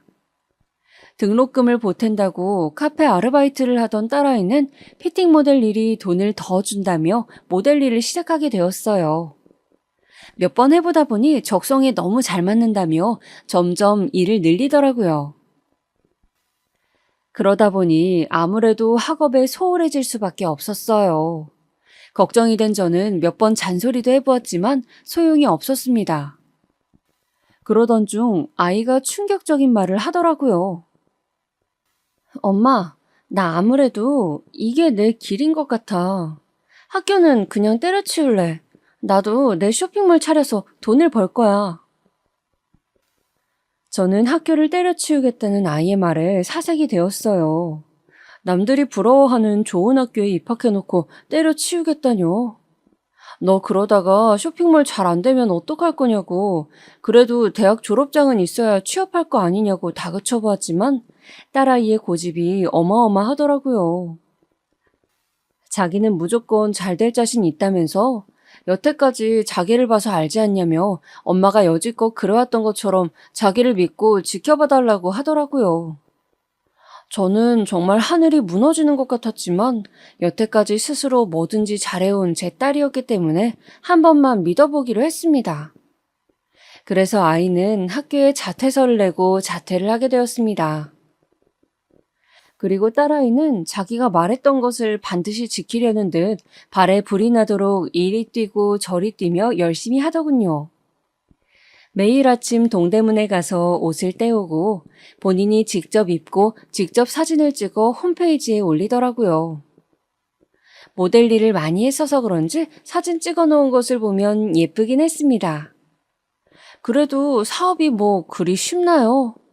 거의 1년간은 주문이 거의 들어오지 않고 재고만 쌓여가더라고요. 솔직히 1년 정도 하고 잘 안 되면 포기할 줄 알았는데 딸아이는 포기하지 않고 잠을 줄여가면서 더욱더 열심히 발버둥을 쳤습니다. 그러다가 1년이 넘은 시점부터 슬슬 반응이 오기 시작하더니 순식간에 매출이 오르더라고요. 사업을 시작한 지 1년 반이 된 시점에는 월 순이익이 일반 직장인 월급 정도 되더니 2년 돼갈 쯤에는 한 달에 직장인 연봉에 달하는 금액을 벌더라고요. 물론 중간에 휘청할 뻔한 적도 몇 번 있었지만 위기를 잘 넘기고 승승장구하여 사업을 시작한 지 5년이 되었을 때쯤에는 남부럽지 않은 재산을 가지게 되었습니다. 처음에는 딸아이 혼자서 일을 하는 게 힘들어 보여서 택배 포장 같은 건 제가 도와주곤 했는데 어느 순간부터는 사무실도 차리고 직원들도 거느리고 있는 어엿한 사장님이 되어 있더군요. 이렇게까지 잘 될 거라고는 생각 못 해봤는데 운이 좋았던 건지 아니면 딸아이가 사업 수완이 유난히 좋은 건지 말 그대로 대박이었습니다. 딸아이는 그렇게 바쁜 와중에도 틈틈이 재테크 공부를 하더라고요. 머리가 좋아서 그런지 재테크에도 소질이 있어 재산은 점점 불어만 갔습니다. 어느새 우리는 강남의 비싼 아파트로 이사를 가게 되었고 저는 제 평생 은인이던 친구에게도 보답할 수 있게 되었습니다. 그리고 저는 원래 하던 일은 그만두고 딸아이네 회사 일을 좀 도와주기로 했습니다. 사실 패션 센스도 없고 컴퓨터도 잘 다루지 못하는 제가 도와줄 만한 일은 딱히 없었기 때문에 그냥 소소하게 사무실 청소도 하고 화분에 물도 주고 직원들 야근하면 맛있는 야식이라도 만들어주는 정도로 하기로 했습니다. 딸아이 덕분에 가진 거 없이 시댁에서 맨몸에 쫓겨났던 제가 어느새 부잣집 사모님이 되어 있었네요. 그리고 작년 딸아이가 30살이 되는 해였습니다. 어느 날 아이가 저를 앉혀두고 말하더라고요. 약속했던 시간이 왔다면서요. 저는 무슨 약속이냐고 되물었습니다. 그러자 아이가 이렇게 말하더군요. 엄마, 내가 어릴 때 약속했던 거 기억나? 내가 할머니한테 복수해준다고 했잖아. 이제 복수할 수 있을 것 같아, 엄마. 저는 그때 그 말을 잊고 있었는데 딸아이의 말에 다시 기억이 나더군요. 저는 무슨 복수냐며 괜히 그런 몹쓸 집안에 휘말리지 말라고 했습니다. 그러자 딸아이는 걱정 말라며 자기가 계획을 다 세워놨다고 하더라고요. 엄마는 그냥 옆에서 지켜보기만 하라면서요. 그리고 딸아이는 이렇게 말했습니다. 엄마, 내가 뒷조사를 해보니까 그 집구석 아직도 그 고깃집 하고 있더라고. 그것도 아주 장사가 잘 된다네. 3대가 같이 운영한다더라고. 그 지역에서는 모르는 사람이 없는 아주 유명한 맛집이래. 뭐? 3대? 저는 3대라는 말에 의아해서 물었어요. 그러자 딸이 대답했습니다. 3대. 그 미친 할머니가 엄마를 그렇게 내쫓고서는 얼마 안 있어서 새 며느리를 들였다더라고. 그리고 그 며느리가 아들 손주를 낳았고. 나쁜 사람들은 벌 받아야 되는데 왜 그런 사람들이 잘 먹고 잘 사는지 몰라? 아무튼 엄마, 나 내일 그 식당 찾아가기로 했어. 내가 어떻게 하는지 잘 두고 봐. 딸아이는 신난 듯 얘기하더라고요. 저는 걱정이 되었지만 내 딸이니 믿어보기로 했습니다. 그리고 다음날 아이는 할머니의 식당에 다녀왔습니다. 지방에 있어서 거리가 멀다 보니 새벽 일찍 나갔는데 밤 늦게서야 들어오더라고요. 저는 딸아이 걱정에 잠도 못 들고 기다리다가 활짝 웃는 얼굴로 콧노래를 부르며 들어오는 딸아이를 거실에 앉혀놓고 꼬치꼬치 물어보았습니다. 어떻게 되었냐고요. 딸아이는 웃기다는 듯 한바탕 웃음을 터뜨리니 저에게 말해주더군요. 엄마, 내가 차 끌고 갔잖아. 거기 식당에 갔는데 발레 파킹 해주는 사람이 아빠더라? 내가 얼굴을 미리 조사해둬서 한눈에 알아왔지. 그런데 한눈에 봐도 비싸 보이는 외제차가 들어오니까 아빠가 다른 차들은 제쳐두고 내 차로 달려와서는 아주 굽신거리더라고. 아주 웃겨 정말. 차에 기스라도 날까봐 초조해하던 그 모습 엄마도 봤어야 됐는데. 엄마가 봤으면 아주 웃겨서 자지러졌을 거야. 저는 비싼 차를 보고 남편이 굽신거렸다는 말을 듣고 웃겨서 저도 모르게 웃음이 피식 나왔습니다. 그러자 딸아이는 뒷얘기도 마저 하더군요. 그리고 내가 식당에 들어가서 다짜고짜 사장님 좀 뵙자고 했지. 솔직히 직원들이 안 된다고 할 줄 알았는데 내 차림새 보더니 안절부절하면서 바로 할머니를 데려오더라고. 내가 일부러 나 부자요 하는 느낌으로다가 입고 갔는데 그게 효과가 있었나 봐. 그리고 할머니가 나왔는데 날 알아보지 못하고 방으로 가자고 하더라고. 그리고 이어진 딸의 얘기에 따르면 방에서 할머니에게 내가 할머니 손녀딸이라고 밝히자 처음엔 믿질 않았다고 하더라고요. 거지처럼 살고 있을 줄 알았던 손녀딸이 부티를 폴폴 풍기면서 나타나자 당연히 믿을 수 없었겠죠. 그래서 딸이 주민등록증상의 생년월일과 어릴 적 사진을 보여주자 그제서야 본인 아들과 닮았다며 믿는 눈치였다고 하네요. 주차장에서 일하고 있는 아들까지 불러와 네 딸이 맞냐고 몇 번씩 확인까지 하더니 본인이 한 짓도 잊고 아이고 우리 손녀딸아 하면서 아이를 끌어안았답니다. 아마 초라한 행색으로 갔으면 나는 너 같은 손녀딸 둔 적 없다면서 내쳤을 테죠. 딸아이는 할머니와 아빠가 너무 보고 싶었다면서 반가워하는 연기를 했다고 해요. 어릴 적부터 엄마랑 둘이 살면서 아빠와 할머니, 할아버지가 너무 궁금하고 보고 싶었다면서요. 멍청한 그 집 식구들은 그 말을 철석같이 믿었다네요. 참 우습지 않나요? 본인들이 버린 손녀딸이 본인들을 보고 싶어 할 거라고 생각한다는 게요. 그리고 그날 이후 딸아이는 바쁜 일도 제쳐두고 일주일에 2번씩 할머니의 식당을 찾아갔습니다. 보고 싶었던 가족들을 오랜만에 만난 눈물겨운 사연의 주인공인 척 하면서요. 그러면서 할머니와 아빠에게 은근슬쩍 이런 말을 흘렸다고 합니다. 할머니랑 아빠를 30년 동안 얼마나 보고 싶었는지 몰라요. 나중에 커서 성공하면 꼭 저를 낳아주신 아빠와 할머니에게 보답하고 싶었는데, 이제는 저도 남부럽지 않게 돈을 벌게 되어서 몇 년 전부터 할머니 선물로 돈을 모으고 있었어요. 이제 조금만 더 모으면 제가 목표한 금액이 달성되니 조금만 기다려주세요, 할머니. 그 집 식구들은 처음에는 의심하는 듯 하더니 딸아이가 매주 찾아오고 할머니 어깨도 주물러 드리면서 잘해드리자 정말로 자신들을 좋아하는 줄 착각하더래요. 그리고 딸아이가 일부러 그 집 식구들 앞에서 사업 관련 전화, 부동산 관련 전화들을 받는 척 하기도 하고 일부러 자기가 가진 건물 사진도 보여주는 등 돈 많은 티를 팍팍 냈더니 아주 딸아이한테 잘 보이려고 용을 쓴다고 하더라고요. 아마도 저렇게 건물도 몇 채나 가지고 있는 딸아이가 몇 년째 모으고 있는 돈이라고 하니 어마무시한 금액이라고 생각하고 있는 거겠죠. 하루는 딸아이가 할머니가 집에 가서 먹으라며 소갈비를 잔뜩 싸줬다고 저한테 가져오길래 그 집구석에서 만든 건 절대 안 먹는다고 그대로 쓰레기통에 직행한 적도 있었네요. 딸아이는 거의 몇 달에 걸쳐서 그 집에 드나들면서 할머니와 아빠의 신뢰를 완벽하게 얻어냈습니다. 도대체 무슨 짓을 하려고 싫어하는 사람들한테 저렇게 아양 떨어가며 그 오랜 시간을 공을 들였는지 너무 궁금했어요. 궁금증을 못 참고 딸아이에게 물어보자 믿을 수 없는 이야기를 하더군요. 알고 보니 제 딸이 그 집 식구들을 그렇게 공을 들여 구워 삶은 건 다 이유가 있더라고요. 정확한 금액은 이야기하지 않고 마치 큰 재산을 줄 것처럼 기대감을 높여놓은 다음에 그 인간들이 가지고 있는 것들을 하나씩 내려놓게 했답니다.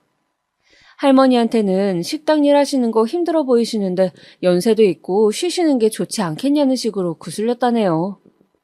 그 할망구는 손녀딸이 그렇게 얘기하자 자기한테 준다던 그 돈으로 편하게 먹고 살라는 뜻인 줄로 지레짐작하여 식당을 처분하고 있다고 하고요. 그 집 손주는 어렵게 대기업에 들어갔는데 회사 다니는 거 정 힘들면 내가 한 자리 마련해 줄 수 있는지 한번 알아볼 테니 그만두는 것도 생각해 보라는 식으로 말했답니다.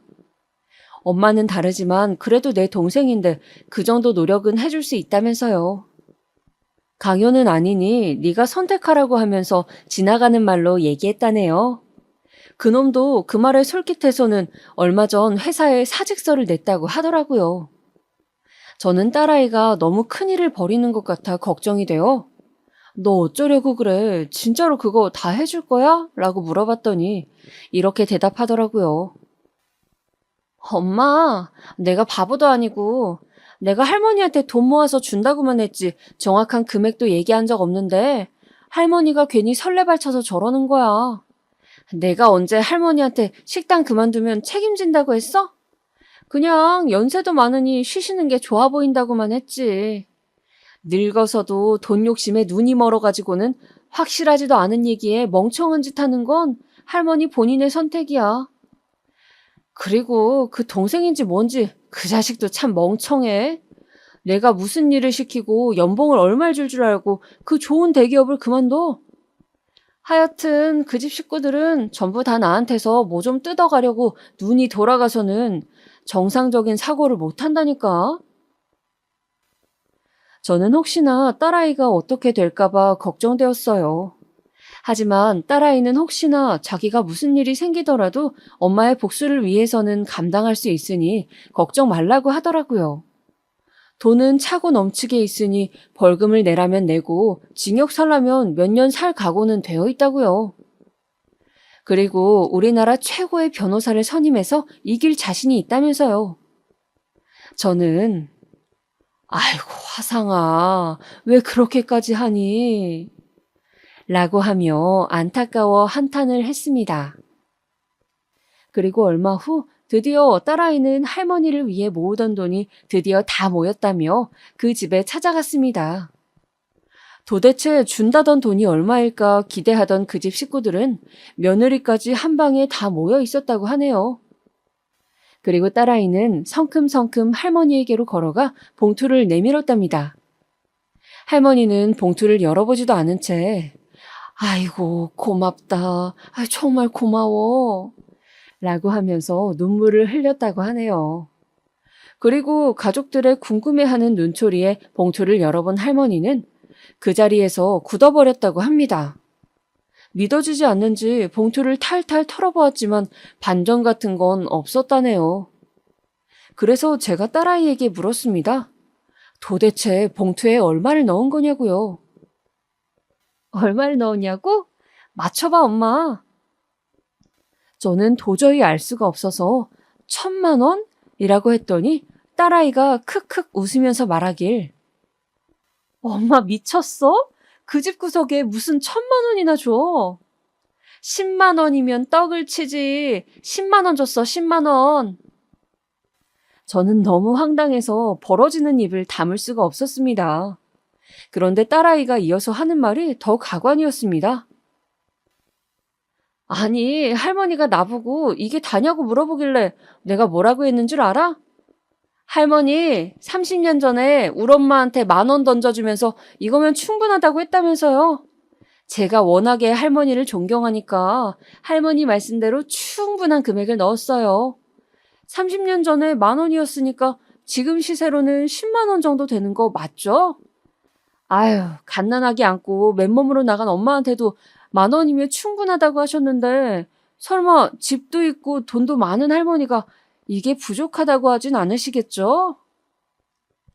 그 말을 들은 그 집 식구들은 완전히 뒤집어지고 난리가 났답니다. 할머니는 뒷목을 잡고 쓰러지는 척을 했다네요. 여기저기서 쌍욕이 날라오고 아주 가관도 아니었답니다. 그러자 옆에 있던 이복 동생이 급하게 제 딸아이를 붙잡고서는 누나, 그럼 나는 나 한 자리 해주겠다면서 그건 맞는 거지? 라고 하길래 제 딸아이가 이렇게 대답했답니다. 아, 그거? 안 그래도 알아봤더니 너한테 줄 만한 자리가 없더라고.